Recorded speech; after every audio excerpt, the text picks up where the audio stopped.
るかどうかじゃあチェックしていきます。で丸が出たんで使えるっていうことなんで、また再利用。外観とですね、電流が来てるかどうかちゃんとを測っているんです。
別機になります。風で。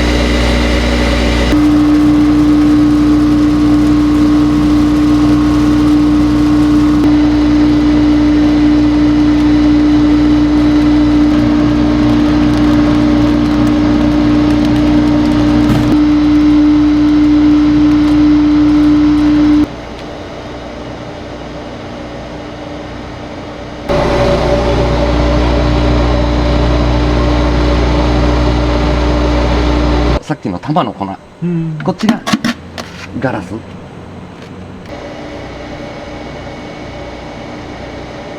最後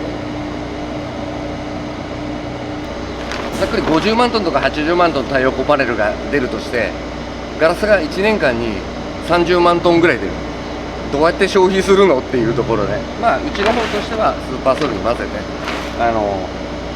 対応していくっていうのと、まあ、新しい商品を作っていく流れです。だから細かいのを作ったの 5% から 100% まででいろいろ作ってテストして、じゃあこれぐらいのパーセントなら混ぜれるねっていう。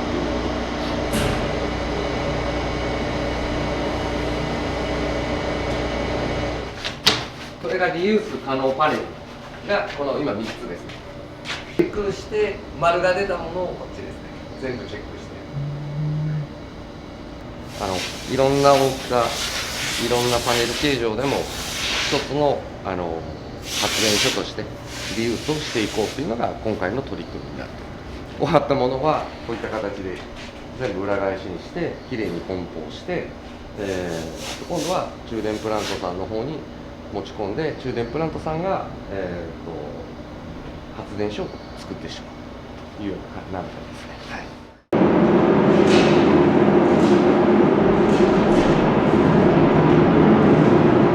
サーマル燃料、それを燃やしてタービン回して電気を発生させる、サーマルリサイクルの一つっていうやつですね。はい。